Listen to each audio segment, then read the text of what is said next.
les relations qui sont très mises en avant. Mais malheureusement, j'ai été orphelin très tôt parce que j'ai perdu mon père quand j'avais 2 ans et par la suite, j'ai perdu ma mère quand j'avais 16 ans. Nous sommes dans une famille de chrétiens. La grande sœur va à l'église, maman va à l'église, papa va à l'église et toi aussi tu y vas et tu pries. Maman prie, papa prie, la grande sœur prie et toi aussi tu pries. C'était de la religion, vraiment de la religion ou du suivisme parce que les parents font ceci et moi aussi je dois faire cela. Ce matin-là, pendant mon sommeil, j'ai senti une main qui s'est posée sur mon épaule droite. Et cette main avec les 5 doigts. Et lorsque cette main s'est posée sur mon épaule droite, je frissonnais complètement. Donc, dans ces 3 options, j'avais déjà été accepté en France. Il ne me manquait plus que faire la procédure de visa, puisque une école m'avait déjà, un établissement m'avait déjà accepté. Mais mon cœur n'était pas en France, mais mon cœur était dans un tout autre pays. Je vais vous dire ce pays-là après. Bonjour à tous, j'espère que vous allez bien. Alors, je m'appelle Raymond Christ et aujourd'hui, le Seigneur a disposé un moment pour un témoignage. Vraiment, tout ça aujourd'hui, ça va être grâce au Seigneur. Puis, je vous présente la cartouche, mon frère. Il va se présenter aujourd'hui. Salut, bonsoir. Moi, c'est la cartouche. Je suis aujourd'hui l'invité de Rémi. Et bonsoir à tous qui regardent cette vidéo. Et aujourd'hui, c'est mon témoignage qu'on écoute. Amen. Alors, vraiment, ce temps-là que vous voyez en ce moment, c'est purement Dieu qui a préparé ça parce que la cartouche, en fait, habite en Tunisie. Puis, on s'est contacté dans les débuts de ma chaîne YouTube, puis il a été là vraiment pour moi, pour me supporter à travers la chaîne YouTube. Il a vraiment pris du temps pour me conseiller dans mes vidéos, puis le Seigneur l'a vraiment placé pour cette chaîne-là. Puis aujourd'hui, il a permis qu'on puisse avoir ce moment-là. Puis aussi, la cartouche, t'es de quelle origine en fait? Alors, moi, je suis d'origine gabonaise. Donc, je suis né à Libreville, la capitale. Et voilà, après mon baccalauréat, je suis venu ici en Tunisie pour continuer mes études. Alors, je suis né le 28, 11e mois 99, donc j'ai 22 ans, bientôt 23 ans. Dans un mois, j'ai 23 ans. Amen. Moi, j'ai 21, donc un peu plus âgé que moi, mais le Seigneur, il connaissait en fait nos personnes. Puis moi, puis la cartouche, on s'est rendu compte qu'on est à peu près la même personne dans différents pays. On est les deux dans le domaine de l'ingénierie. Les deux, on a vécu des moments difficiles à travers les relations. Les deux, le Seigneur est venu nous chercher. Puis c'est vraiment un miracle de Dieu en soi. Amen, amen. Ouais. Donc, Rémi, lui, on s'est rencontrés sur YouTube. Donc, il faisait des vidéos sur YouTube et puis moi, j'étais vraiment très intéressé et je voyais les sujets qu'il abordait. C'était vraiment des sujets chrétiens. Je vois vraiment la foi dans ces sujets. Et j'ai dit, euh, il faut, euh, il faut le contacter. Mais je me suis rendu compte que il n'avait pas de micro. Alors j'ai envoyé un mail pour dire, tu ferais mieux vraiment de t'acheter un micro et tout. Et c'est quitté d'une remarque à une relation, vraiment que le Seigneur lui-même, il sait comment il a disposé. Et je bénis vraiment Dieu pour cela. Et vraiment, comme il a si bien dit, vraiment, on se ressemble tellement que moi, je me vois en lui et c'est réciproque aussi. Je crois. Puis même en étant dans deux pays complètement différents, moi étant au Québec, toi étant en Tunisie qui est en Afrique en fait, j'ai j'ai été hésitant quand on s'est contacté par vidéo pour la première fois. Pas tant que j'étais hésitant, mais veux pas quand t'es avec une personne on s'est juste contacté par courriel. Tu sais pas si la personne est vraiment le Seigneur. Mais j'ai fait confiance à Dieu, je savais que Dieu était au contrôle de toutes choses.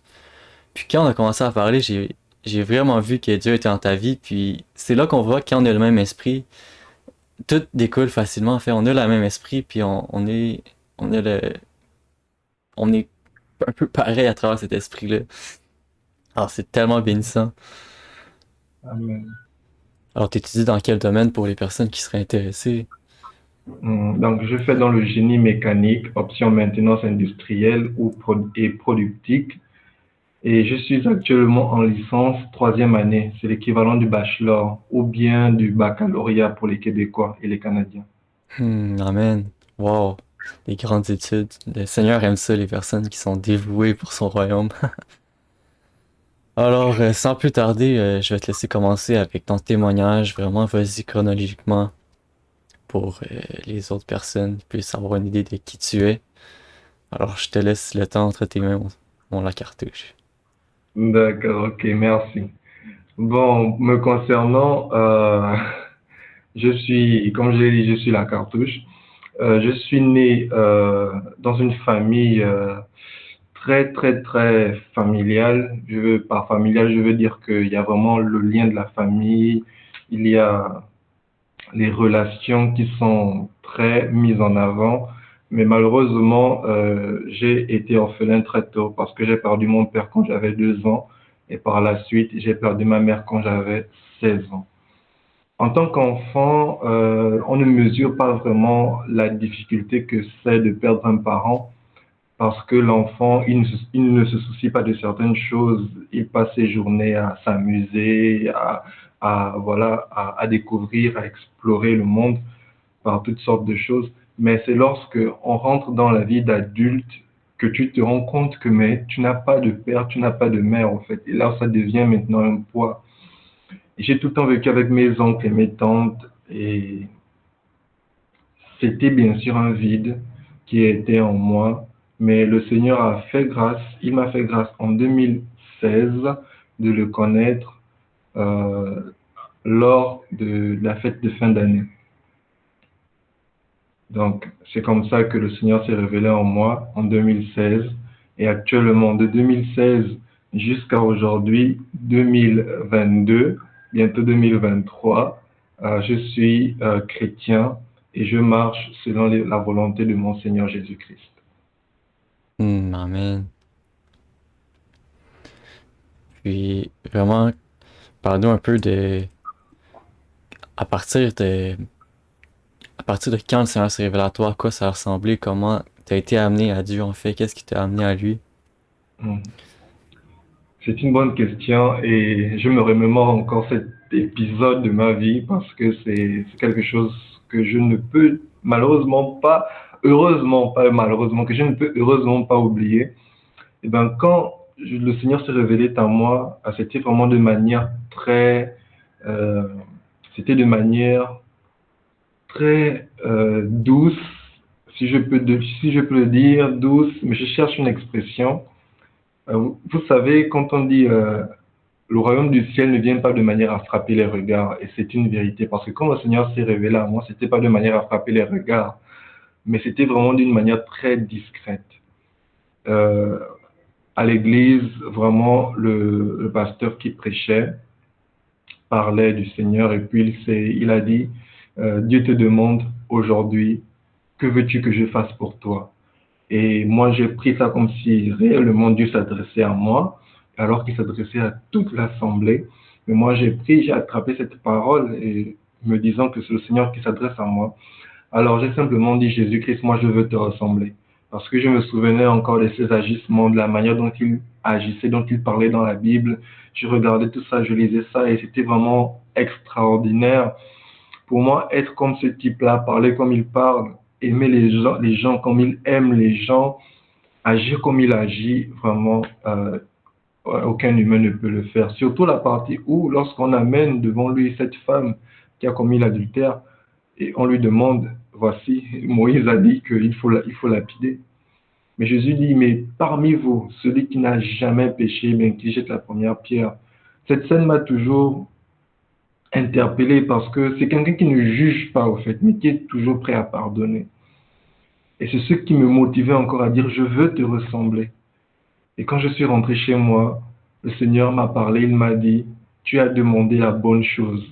Ne t'inquiète pas, tu as demandé la bonne chose.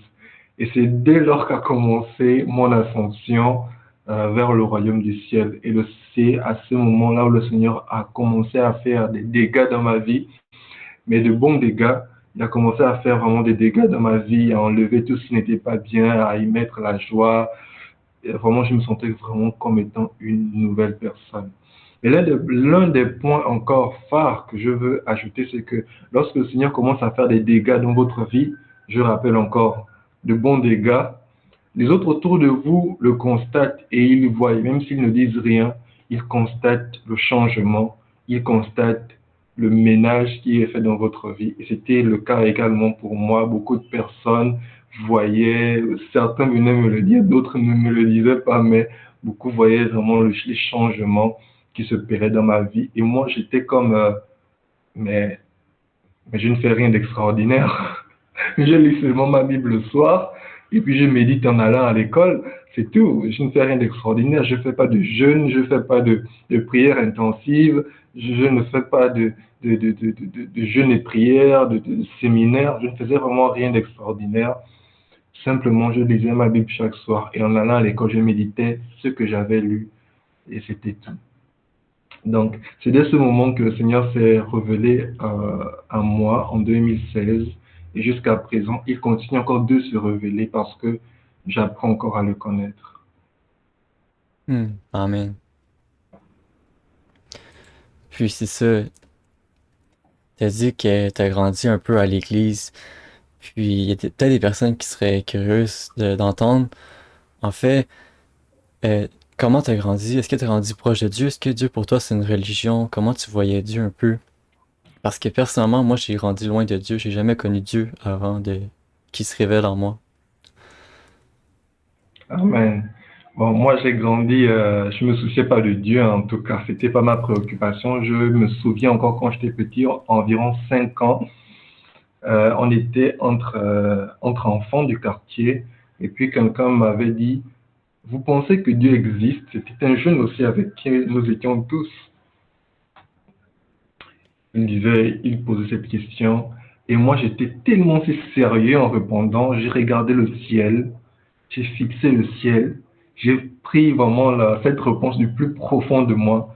Et j'ai dit non, je ne crois pas que Dieu existait. J'avais environ 5 4 ans, je ne sais même plus. J'avais déjà cette mentalité de tueur. Oui, vraiment, j'étais très sérieux. Je regardais le ciel et je disais non, je ne crois pas que Dieu existe. Et puis, voilà, ça s'est passé là. Mais j'allais à l'église parce que nous sommes dans une famille de chrétiens. La grande sœur va à l'église, maman va à l'église, papa va à l'église et toi aussi tu y vas. Et tu pries, maman prie, papa prie, la grande sœur prie et toi aussi tu pries. C'était de la religion, vraiment de la religion ou du suivisme parce que les parents font ceci et moi aussi je dois faire cela. Et ça a toujours été ainsi jusqu'à un jour où j'étais pas encore converti, mais j'avais pris conscience du péché. J'avais vraiment pris conscience de la saleté et du péché. Hmm.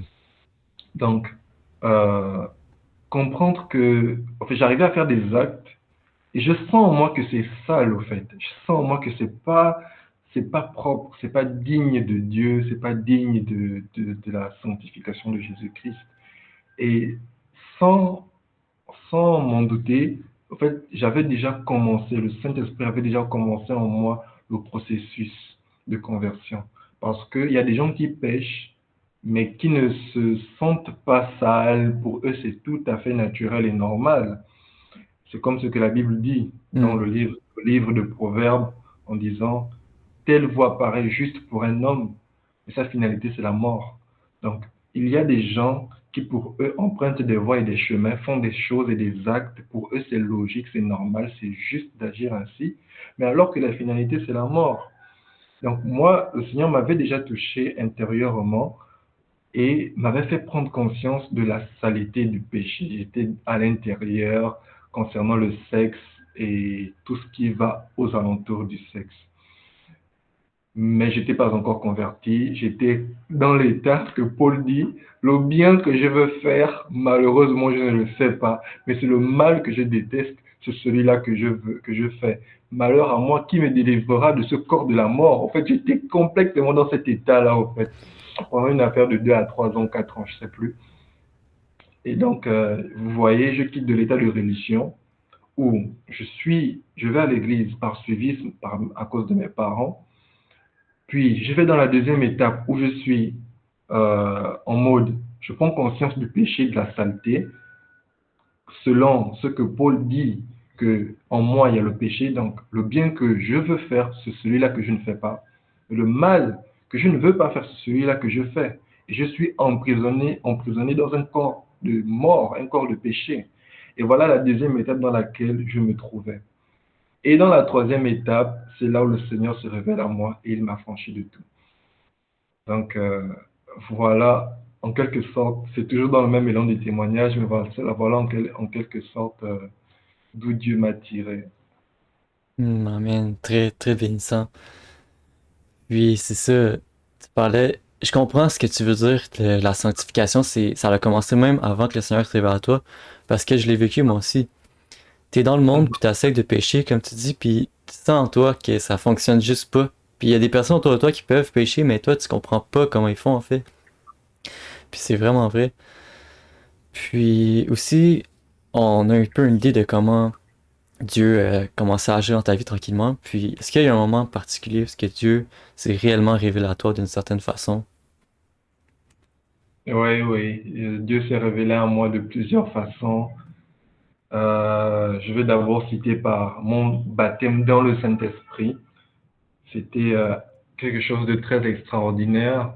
Et je fais aussi ce témoignage-là en espérant vraiment que ça pourra aider quelqu'un qui suit cette vidéo.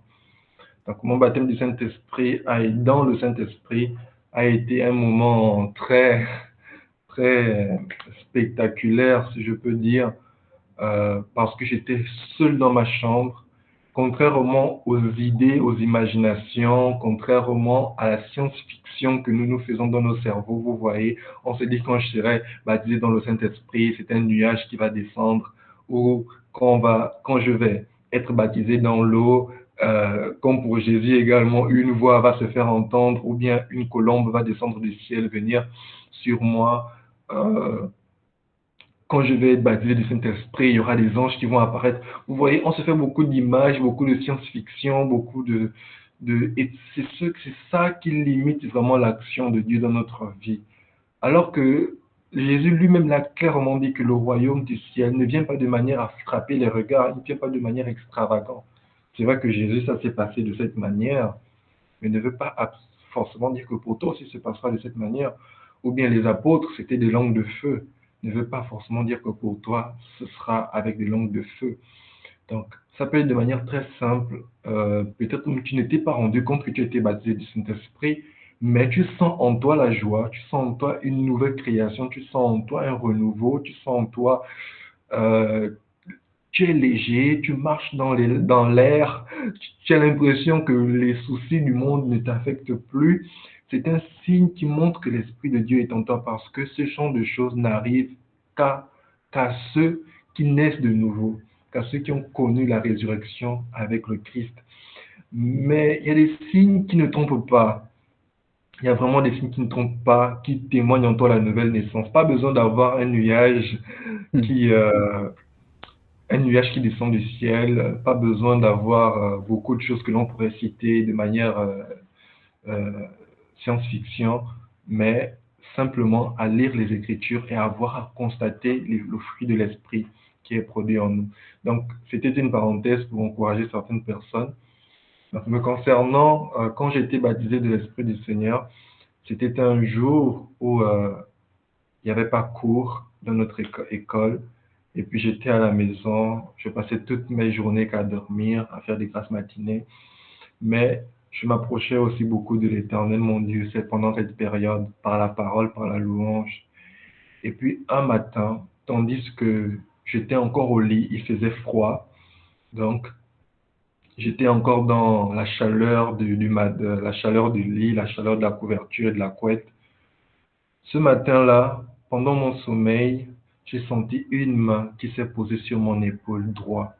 Et cette main avec les 5 doigts. Et lorsque cette main s'est posée sur mon épaule droite, je frissonnais complètement parce que je me disais, mais je suis seul dans la chambre.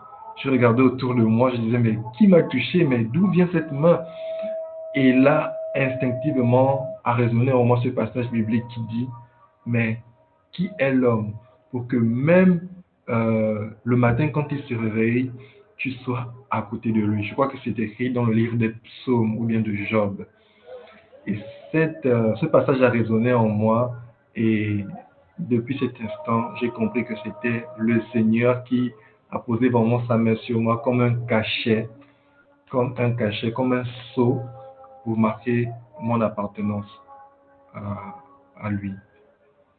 Donc, c'est l'une des manières dont le Seigneur s'est révélé à moi et que j'oublie pas par son baptême dans ma vie. Mhm. Amen. Très bénissant. Puis c'est vraiment beau de voir à quel point Dieu se révèle à chaque personne de différentes façons. Moi, personnellement, il s'est révélé à moi à travers un frère que j'avais pas vu depuis longtemps. Puis, c'est ça, la force du témoignage, en fait, c'est que chaque témoignage est différent, chaque témoignage, ça touche. Puis c'est cette touche-là qui vient toucher les personnes qui l'entendent, en fait. Dieu fait toutes les choses de la bonne façon. Dieu, il sait comment toucher chaque cœur. Puis c'est vraiment bénissant de voir à quel point il se révèle à travers des façons extraordinaires comme ça. Puis quand Dieu vient te chercher, t'as aucun doute dans ta vie. Et puis la cartouche, je serais curieux de savoir concernant ton bac, comment Dieu t'a guidé à travers ça? Est-ce que la main de Dieu était sur toi à travers tes études? Oui, oui, la main de l'Éternel était avec moi concernant mes études, mais c'était vraiment très compliqué pour moi de constater que c'était Dieu qui me guidait.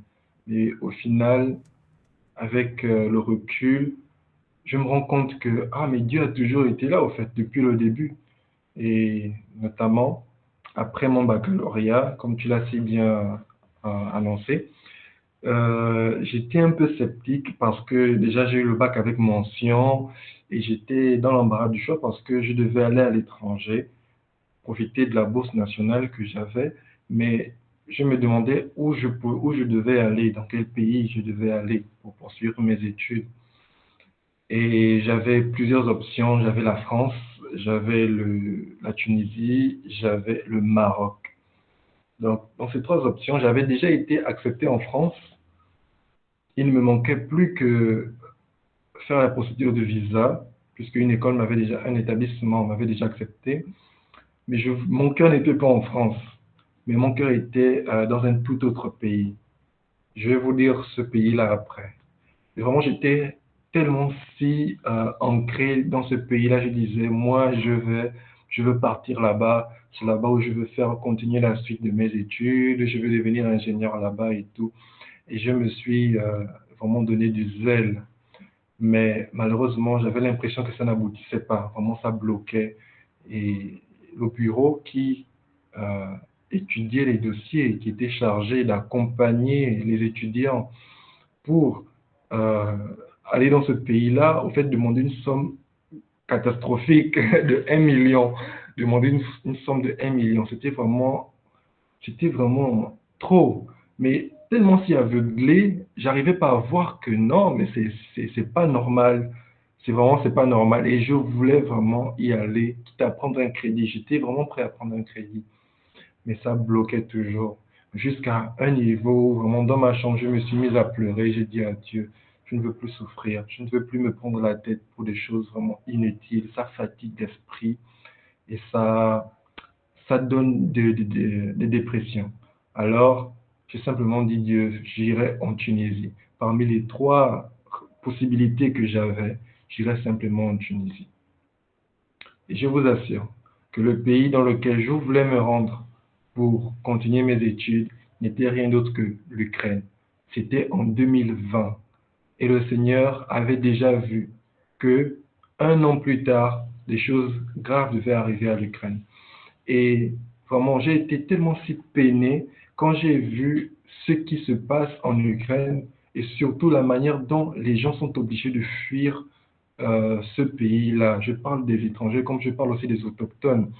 Vraiment, c'est tellement si dérangeant parce qu'ils ont vraiment souffert. C'était dans une période d'hiver où la guerre a commencé, où vous imaginez en plein hiver, tu dois quitter l'Ukraine, les métros sont saturés, comment les Noirs étaient mis de côté et traités comme des moins que rien.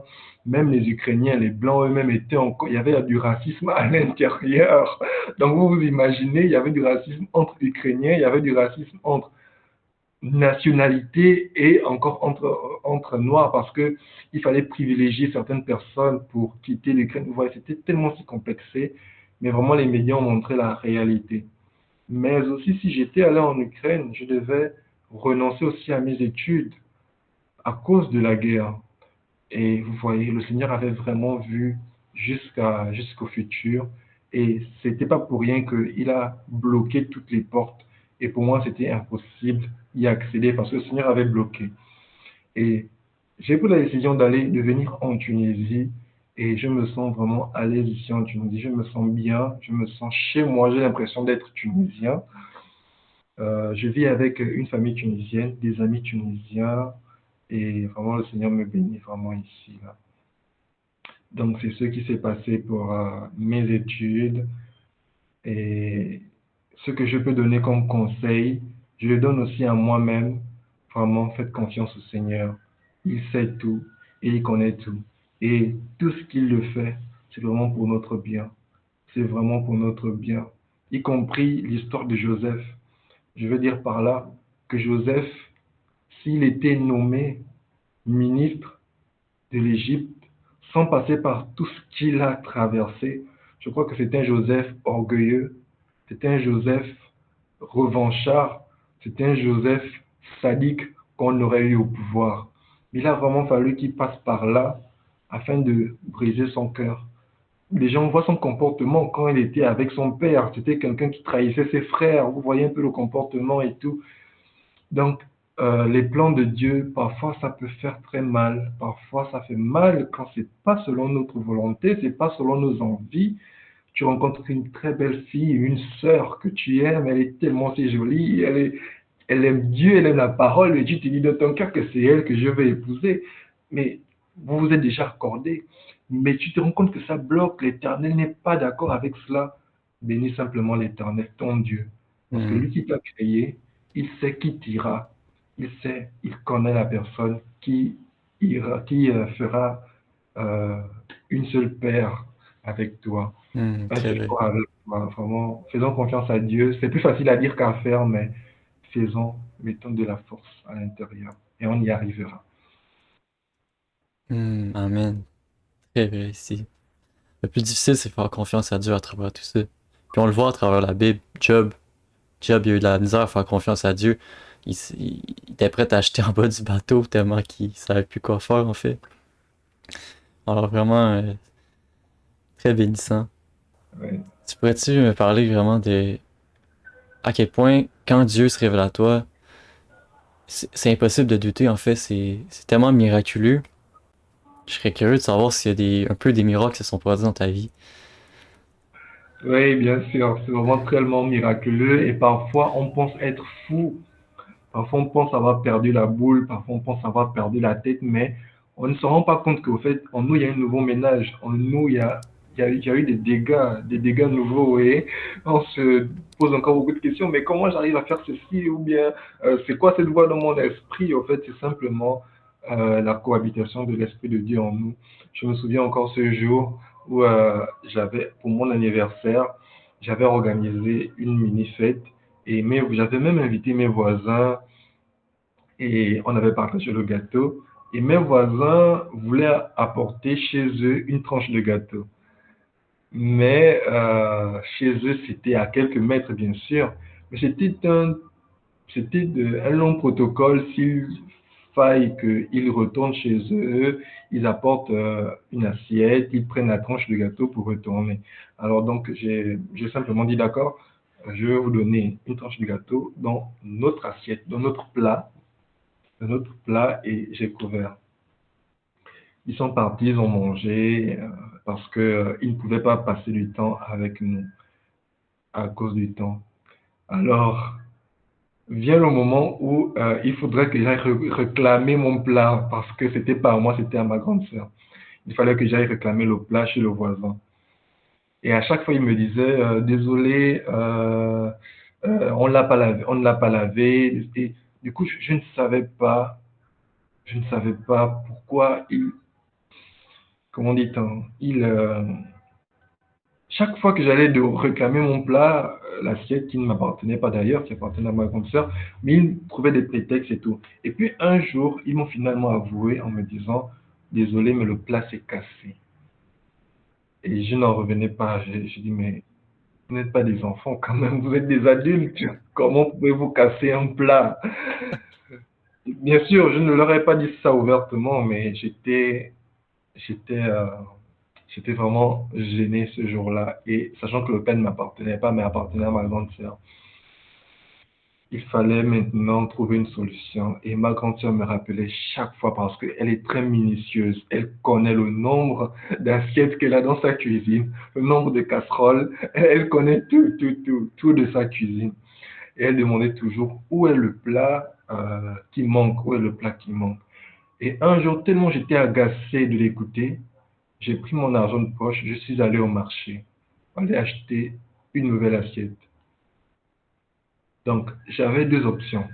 La première option, c'était d'aller au marché et d'acheter une nouvelle assiette et remplacer de manière très discrète l'assiette que mes voisins avaient euh, cassée.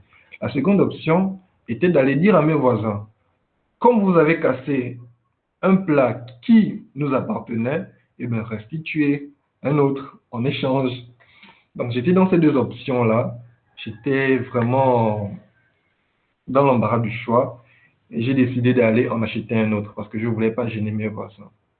Et tandis que j'étais là à prendre le taxi, il fallait que j'aille vite au marché. En moi, cette voix-là qui résonnait en disant, cherche à aller dire la vérité. Cherche à aller dire la vérité. Et comme un boost, j'ai refait demi-tour. Je suis parti et j'ai annoncé la vérité à ma grande sœur. Je lui ai dit désolé, mais ils ont cassé l'assiette. Et vous savez ce qu'elle m'a dit? Elle m'a dit oui, je le savais. Oh, wow. Et là, j'ai mis la main à la tête et je me suis dit, mais qu'allait-il se passer si j'étais allé acheter un autre plat pour venir le substituer? Elle allait voir au fait que j'étais un menteur. Elle allait voir et comprendre que j'étais un menteur, que je ne suis pas dans la vérité, que je ne sais pas dire la vérité. Donc, c'est un témoignage que je peux encore souligner pour montrer combien de fois, quand le Seigneur est dans ta vie, parfois des choses extraordinaires se passent qui peuvent parfois te rendre un peu fou, qui te dit, mais c'est quoi cette histoire de malade? Hmm. Mais vraiment, le Seigneur, comme je l'ai dit, il fait du très bon ménage dans notre vie, mais du ménage vraiment positif, vraiment. Et j'ai appris à dire la vérité ce jour-là, à ne pas cacher ma faute, mais à simplement dire la vérité. Et c'est très important de dire la vérité. Hmm. Amen. Wow, c'est bénissant comment au début j'écoutais ce témoignage-là, j'étais comme qu'est-ce qu'il va dire avec l'histoire de l'assiette? Puis c'est fou comment Dieu peut faire des super histoires avec des histoires que c'est- Oui, oui, oui, oui. Et comme je l'ai dit, hein, parfois ça semble si banal, ça semble si méprisable, mais le Seigneur s'est toujours caché dans des choses méprisables. Hmm. Parmi toutes ces créatures, l'homme est fait de terre. L'homme n'a pas de gloire, l'homme n'a pas d'éclat, mais c'est dans l'homme que Dieu s'est caché. Il a caché son potentiel dans l'homme, vous voyez, et c'est comme ça que Dieu fait les choses. Et si on prend même l'histoire des grands hommes de la Bible, David, les prophètes, les apôtres, on voit que ce sont des gens qui sortent d'un trou à ras. On prend l'exemple de David, on prend l'exemple de Moïse. De Moïse, c'est pas la peine. On prend l'exemple des apôtres qui ne savaient, dans certains ne savaient ni lire ni écrire, mais qui étaient des pécheurs, des gens pas considérés. Mais Dieu a fait d'eux des ministres du royaume. Il n'a pas pris des scribes, encore moins des principaux sacrificateurs. Donc, pour dire simplement que le Seigneur se cache également dans des choses que l'homme peut mépriser. Et c'est dedans qu'il montre sa gloire. Donc, tout est utile pour édifier. Hmm. C'est bénissant, c'est vraiment l'œuvre de Dieu en fait. Dieu, les hommes en fait, ils s'attendaient à voir Dieu venant comme étant super glorieux, super méchant, super orgueilleux, mais Dieu est venu comme étant rien en fait, pour confondre tous les sages. C'est là que tu vois la sagesse de Dieu dans son œuvre. Puis quand tu apprends à connaître Dieu, tu réalises vraiment que Dieu, il, il met l'accent sur les petites choses des fois. des petites choses méprisables, des fois qu'on réalise même pas. Puis Mhm. Dieu aime la perfection. Oui, Hmm. oui. Puis aussi, j'aurais une question quand même assez profonde. Est-ce que t'as déjà trouvé quelque chose dans ce monde-là pour combler... Est-ce que t'as déjà été comblé de ce monde-là, en fait? C'est ça la question. Et malheureusement, non. Mais comme tout homme, j'ai cherché à être comblé par plusieurs choses, mais vraiment qui malheureusement ne pouvaient pas me combler. J'ai essayé par tant de choses que je ne Hmm. vais pas citer, Hmm. euh, parce que récemment, je sors d'une situation un peu rocambolesque, mais vraiment le Seigneur m'a su me protéger, Mhm. parce que il sait que il savait par par sa sagesse qu'au sortir de là, je serai encore plus misérable que je ne le suis déjà. Je serai encore plus triste que je ne le suis déjà. Et actuellement, je suis dans une position où j'apprends à me combler par le Christ. Hmm. J'apprends à me combler par la croix, j'apprends à me combler par les psaumes, par la lecture de la Bible, par le cœur à cœur avec Jésus, par la louange, par la prière. J'apprends à me combler avec ces choses-là. Vraiment, je vous assure que c'est absolument pas du tout facile. Tu as l'impression que ça ne sert à rien. Tu as Hmm. mal au cœur parce que tu te sens seul, mais tu pries, tu pries, tu te rends compte que la prière n'est pas efficace. Mais je vous dis la vérité. David, c'était un témoignage vivant qui a traversé vraiment toutes sortes de dépressions. David a prié sans rien voir, mais David disait toujours, je prie et j'attends. Je prie et j'attends. Vous pouvez lire le psaume chapitre 5. David mettait vraiment sa patience à l'épreuve et il s'attendait à Dieu, même si il sentait que ça n'allait pas, sa situation vraiment n'allait pas. Et c'est dans cette situation où je me trouve actuellement. J'apprends à me combler avec le Christ. J'apprends à me combler avec Jésus. J'apprends vraiment. Quand je dis j'apprends, je suis en train de dire que vraiment j'apprends. Essayez d'imaginer un enfant du primaire ou du jardin qui Hmm. apprend à faire un cercle. Vous allez voir que c'est tout médiocre au début, mais l'enfant est dans l'étape d'apprentissage et c'est dans cette étape où je suis vraiment. J'apprends à me combler avec le Seigneur mon Dieu. Hmm. Amen. C'est très bénissant ce que tu viens de dire. Et aussi, vraiment, quand on vient à Dieu, on réalise que les choses de ce monde-là temporaire, c'est pas ça la vie en fait. La vie, c'est quelque chose. La Bible nous enseigne c'est quoi la vie, puis les lois en fait de Dieu, c'est pour nous enseigner c'est quoi la vie. La vie, c'est toutes les choses qui sont pas matérielles en fait, c'est tout ce qui est esprit. Amen. Oui. Puis aussi, le Seigneur dit cherchez premièrement la justice, puis toute la richesse que vous voulez vous sera donnée, parce que ces choses-là, c'est pas ce qui est important en fait, c'est la vie, c'est difficile à expliquer, mais quand le Seigneur se révèle à toi, tu comprends c'est quoi la vie en fait. Puis c'est pour ça Mhm. qu'il dit essayez pas de gagner le monde parce que vous allez perdre votre âme. Bon, vraiment, c'est des sujets quand même assez profonds, mais c'est ça la vie en Amen. fait. Amen. Amen. Puis je pense que ça fait le tour de ton témoignage. C'est sûr qu'on pourrait y reparler encore longtemps, mais à moins que tu aies d'autres choses à rajouter, mais je vais pas faire une vidéo trop longue non plus.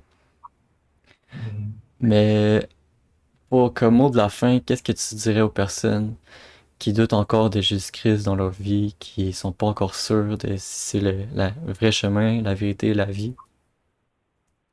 Amen. Donc, pour ces personnes-là qui doutent de Jésus, qui doutent du Christ, je vais simplement vous rapporter les mots de Blaise Pascal, un philosophe et scientifique français, je crois bien, qui disait que je ne vais pas reporter ces paroles dans l'intégralité, mais je vais juste apporter l'idée de ce qu'il disait. Il disait que s'il s'avère que ces chrétiens-là avaient raison et que nous tous en mourant, on se retrouve devant Jésus-Christ.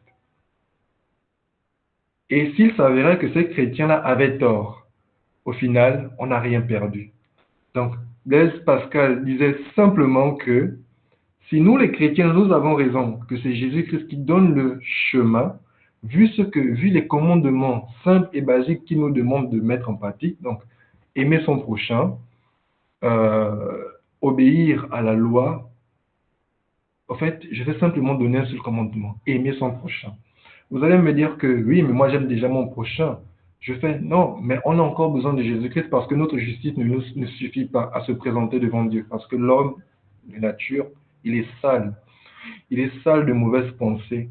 Il est sale de mauvaises paroles et de mauvaises actions. Et nous avons besoin de quelqu'un qui nous donne sa veste, la veste avec laquelle on va se présenter devant le Créateur de toutes choses. Et c'est la veste de Jésus-Christ dont nous avons besoin.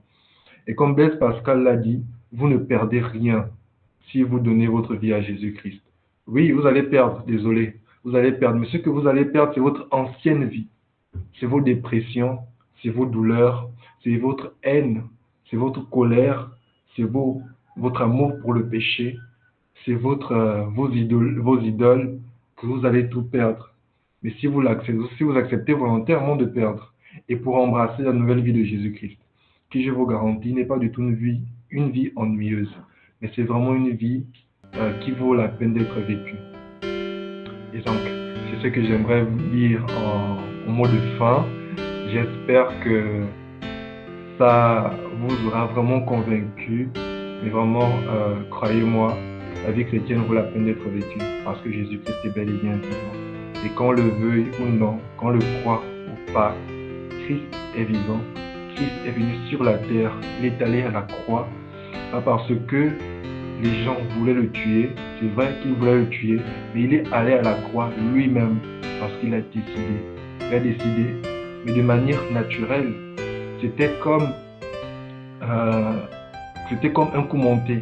Mais de manière spirituelle, Jésus-Christ mourait pour nous. De manière invisible, de manière vraiment spirituelle et puissante, Jésus-Christ mourait pour chacun d'entre nous, pour tous nos péchés, pour que nous soyons saints, irréprochables devant Dieu le Créateur. Amen, wow, ça m'a touché. Vraiment, à chaque fois que j'entends ça. Vraiment, merci d'avoir regardé la vidéo jusqu'ici. J'espère que cette vidéo-là a pu t'apporter la vérité en toi, la vie en toi. Alors, merci la cartouche pour ce moment que tu as accordé aux hommes aujourd'hui pour le royaume de Dieu. Alors, bon restant de journée à tous, soyez bénis et Amen. Amen.